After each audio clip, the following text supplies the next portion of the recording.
कहानी गोविंदपुर में रहने वाले ब्राह्मण परिवार की है, जिसमें दीनदयाल अपनी पत्नी शारदा और अपने पहले बेटे अभिमन्यु और उसकी पत्नी रतन और दूसरे बेटे राघव और उसकी पत्नी सुजाता के साथ रहता था। अभिमन्यु और राघव रोज भिक्षा लेने के लिए जाते थे।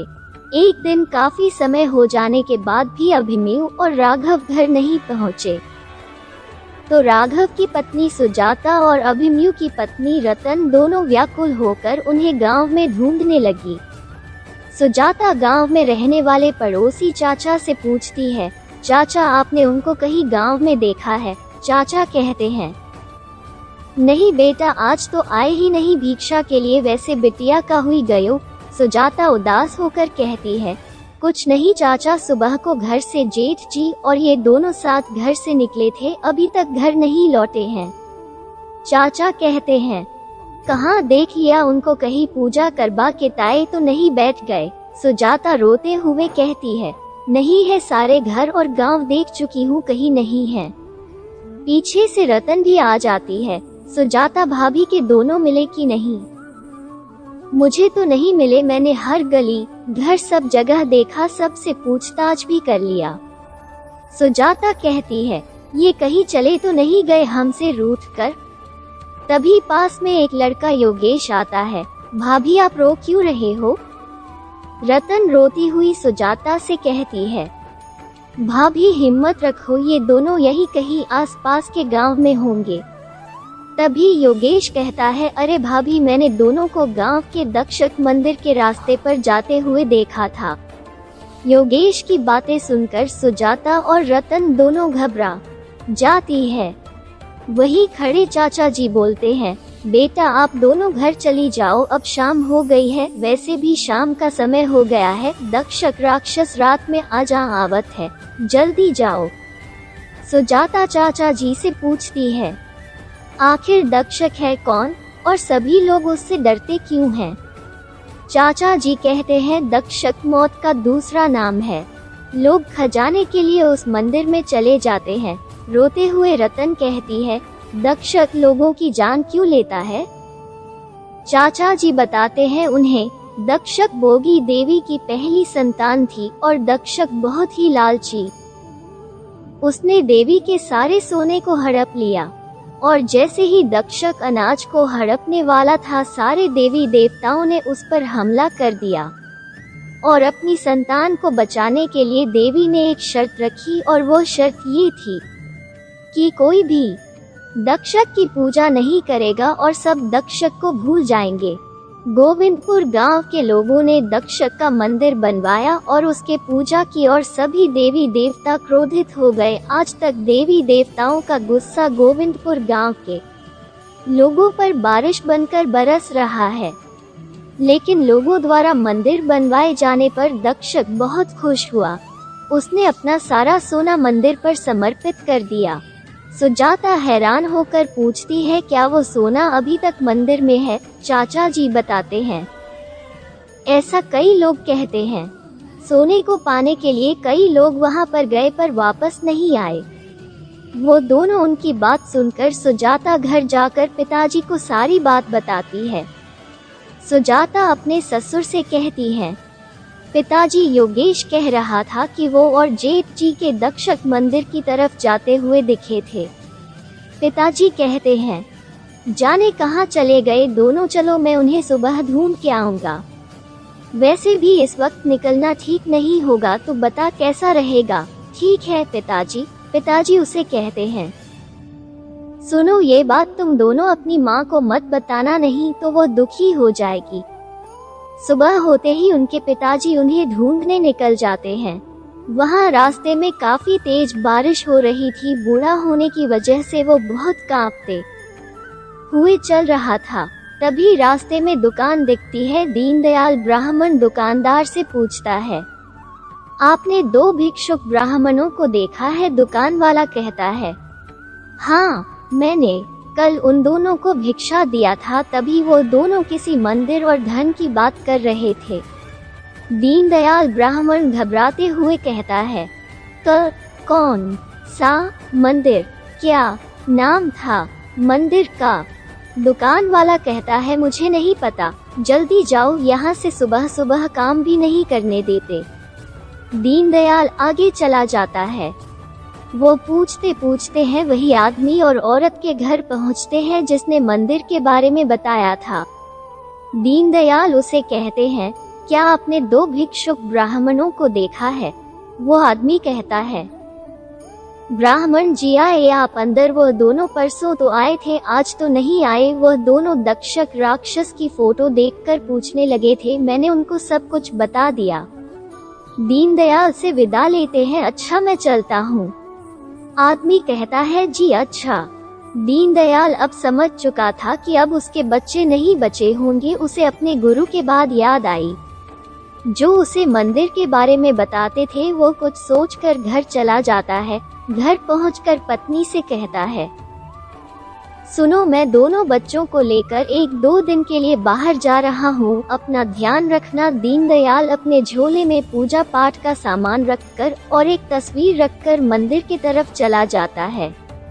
रास्ते में वो अपने गुरु की बताई गई बातों को याद करके चलता रहता है।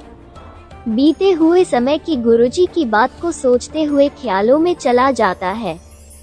गुरुजी, यह जो दक्षक राक्षस और उसके जो सैनिक हैं, उनको हराने का कोई तो रास्ता होगा। गुरुजी बताते हैं, हाँ, उसके लिए हमें आटे से बनी गुड़िया चाहिए होंगी। इसी के साथ गुरुजी उसे बहुत सारी बातें बताते हैं।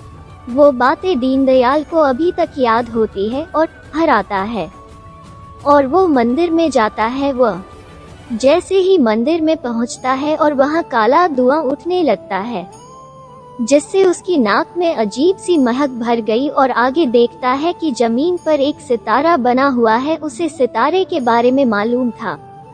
उसे अंधेरे में कोई नहीं दिख रहा था, लेकिन उसे वहां 3 लोगों के होने का एहसास हो रहा था। उसने नजर उठाकर देखा तो छत पर एक साया सा था। उस साए में एक धुआं सा अजीब आकार ले रहा था, अजीब सी आवाज कर रहा था। उसने कांपते हुए लालटेन जलाई तो देखा वहां कोई नहीं था। पूरा मंदिर मुर्दा खामोशी से गूंज रहा था। उस धुएं की वजह से उसे भ्रम पैदा हो रहे थे। उसे ऐसा लगा कि कोई बर्फ सा ठंडा हाथ उसे पीछे से खरोच रहा हो। वह तेजी से के साथ हड़बड़ा के पीछे की ओर मुड़ा, वहां कोई नहीं था। साथ ही धड़ाम से मुख्य दरवाजा बंद हो जाता है। वो पूरी कोशिश से दरवाजा खोलने लगता है पर कोई फायदा नहीं होता और जैसे ही वो दक्षक की वाली मूर्ति रूम की जगह पर जाने की कोशिश करता है, उसके पैर में कुछ फंस जाता है जिसके कारण वो गिर जाता है। वो जैसे तैसे उठकर संभलता है तभी पीछे से आवाज आती है, अभी तो बाकी कुछ बहुत है, चले जाओ, यहाँ से चले जाओ। दीनदयाल चौंक जाता है। वो डर रहा था। उसे कई तरह की आवाजें आ रही थी। उसके सामने एक भेड़िया की शक्ल वाले इंसानी शरीर में एक सैनिक दिखता है। फिर वो छुप जाता है। उसे फिर से आवाज आती है। ये सुनकर वह नहीं जाता। उसे अपने बेटों का चेहरा बार बार दिखाई देता है। वो मन मार कर आगे बढ़ता रहा। रास्ते में उसे हड्डियां और मांस दिखाई देते हैं। जब वो आगे बढ़ा तो उसे जमीन पर बहुत सारे पत्ते दिखाई दिए। उसे समझ में नहीं आ रहा था कि बंद मंदिर के बंद कमरों में पत्ते कहाँ से आए। शाम होने के कारण वह लालटेन जला लेता है। तभी वह देखता है कि लालटेन की रोशनी में दक्षक की मूर्ति दिख रही थी। मूर्ति का चेहरा साफ दिख रहा था। ऐसा लग रहा था जैसे वह मुस्कुरा रहा हो। वह यह नजारा देखकर डर रहा था और अफसोस कर रहा था। उसे अपने गुरुजी की याद आई कि इस आटे की गुड़ियों को दक्षक की मूर्ति के पास सोने की मोहर था, उस पर लगाकर उस सितारे वाले गोली में रखना है। उसे किसी भी तरह सितारे वाले गोली में सोने की मोहर के साथ आटे की गुड़िया को वहां तक पहुंचाना था। जैसे ही वो सिक्के को निकालता है और आटे की गुड़िया पर लगाता है, वैसे ही दक्षक की मूर्ति भी दक्षक में बदल जाती है। इससे बचने के लिए दीनदयाल बोगी देवी की तस्वीर दक्षक के सामने कर देता है, जिससे दक्षक डर जाता है, जिसके कारण दक्षक कमजोर होने लगता है। उसके हाथ से सिक्का गिर जाता है। दीनदयाल सिक्का उठाकर भागने लगता है। उसे पकड़ने के लिए सैनिक मानव शरीर में भेड़िए की शक्ल वाले उसके पीछे लग जाते हैं। जैसे ही सैनिक उसके पीछे आते हैं, वो थैले में से दूसरी आटे की गुड़िया निकालकर सैनिकों के सामने फेंक देता है। उस अनाज के गुड़िया को वह खाने लगते हैं, साथ ही कुछ अन्य के दाने मंत्र पढ़कर सैनिकों के ऊपर फेंक देता है। ओम फन एवं बगर बुगी बगानी बगीवारी ओम फट स्वाहा। इसके बाद वो फिर से छुपकर सैनिकों को देखता है तो उन्हें कुछ नहीं होता। दक्षक से बचकर सितारे वाले गोली की तरफ जाने लगता है। दक्षक जादू से उसके बच्चों की आवाज में बोलने लगता है, पिताजी हमें बचा लो, पिताजी हमें बचा लो। ये सुनकर दीनदयाल बैठकर रोने लगता है। उसे बस कैसे भी करके जमीन पर बने सितारे तरफ पहुंचना था। वो जल्दी से जाकर आटे की गुड़िया को रख तो देता है, पर किसी को कुछ नहीं होता। वो सारी चीजें कर चुका होता है जैसा कि गुरुजी ने बताई थी। वो बड़ी सोच में पड़ जाता है। इतने में दक्षक के सैनिक उसे पकड़ लेते हैं, पर उसे कुछ कर नहीं पाते, जिसका कारण ये था कि गुड़िया और सिक्का उस सितारे के बीच में रखे होते हैं। जो सिक्का और गुड़िया सितारे के बीच में रखता है, वही व्यक्ति उसे बाहर निकालता है। इतने गुस्से में आकर दक्षक तोड़फोड़ करने लगता है। मंदिर में सभी जगह वो तोड़फोड़ करता है, खासकर एक जगह को छोड़कर। इस पर पहले तो दीनदयाल का ध्यान ही नहीं था, पर एकदम से उसकी नज़र उस जगह पर जाती है जहां पर जरा सा भी तोड़फोड़ नहीं होती, बिल्कुल साफ होती है। तभी चालाकी से उस जगह पर खड़ा होकर वहां पर जो छोटी छोटी आटे के गुड़ियों को तोड़ने लगता है। उसमें दक्षक के सैनिकों की जान होती है। इससे सारे सैनिक मारे जाते हैं, जिससे दक्षक और गुस्सा होने लगता है। जिसके बाद वह दीनदयाल को मारने के लिए हाथ उठाता है, पर उसे मार नहीं पाता, क्योंकि एक तो वह सिक्का, दूसरा ये खंबा जिससे दीनदयाल चिपका हुआ था। तभी दीनदयाल मूंगा का आह्वान करता है, जिससे वह देवी प्रकट हो जाती है। तभी दीनदयाल को गुरुजी की एक महत्वपूर्ण बात याद आती है। मूंगा देवी और दक्षक के बीच बात होने लगती है।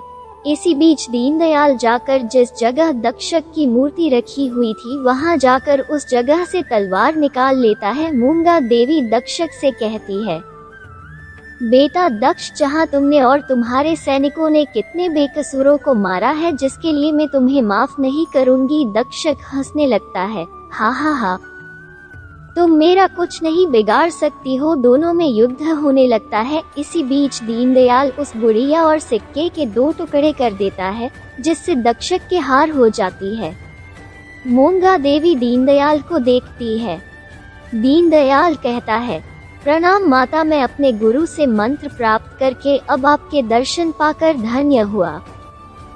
बेटा, तुमने मेरा आह्वान कर मेरी भक्ति करके मुझे प्रसन्न किया। मेरे पुत्र को इस राक्षस योनि से मेरे द्वारा मुक्त करवाया है, साथ ही इस गांव के लोगों को देवी देवताओं के श्राप से मुक्त करवा दिया। बताओ तुम्हें क्या चाहिए? दीनदयाल कहता है, आपके दर्शन पाकर मैं धन्य हुआ। माँ, मुझे मेरे दोनों बच्चे वापस दे दीजिए, मैं उनके बिना नहीं जी सकता, और साथ ही आप इस धन को अपने साथ वापस ले जाइए। इतना कहकर दीनदयाल चुप होकर आंखें बंद कर लेता है। माँ उसे आशीर्वाद देती है, तथास्तु, धन्य और धान से फूलों और फलों। इतना कहते ही माता अंतर ध्यान हो जाती है और दीनदयाल अपनी आंखें खोलता है और वह देखता है कि वो मंदिर के बाहर और लोग जो धन के लालच में अंदर मारे गए थे, वो सभी जीवित होकर वापस बाहर आने लगे थे। उनमें उसके दोनों बेटे अभिमन्यु और राघव भी आते हुए दिखते हैं। दोनों पिता को गले लगाते हैं। राघव कहता है, मुझे माफ कर दीजिए पिताजी, मैं पैसों की लालच में आ गया था, जिसके कारण ये सब हुआ। अब मैं कभी लालच नहीं करूँगा। दीनदयाल कहता है, कोई बात नहीं बेटा, चलो अब घर चलते हैं, तुम्हारा रास्ता देख रही होगी। तीनों मिलकर अपने घर चले जाते हैं। घर पहुंचकर दीनदयाल देखता है कि उसके झोपड़ी की जगह एक हवेली बनी हुई थी, उसमें से उसकी पत्नी, दोनों बहुएं आती है। दीनदयाल चौंक के उनसे पूछता है, अरे यह क्या? हमारा घर कहाँ है? पत्नी कहती है ये चमत्कार माता के आशीर्वाद से हुआ है। दीनदयाल को मंदिर के अंदर से माता का दिया हुआ आशीर्वाद याद आता है और सभी खुशी खुशी रहने लगते हैं।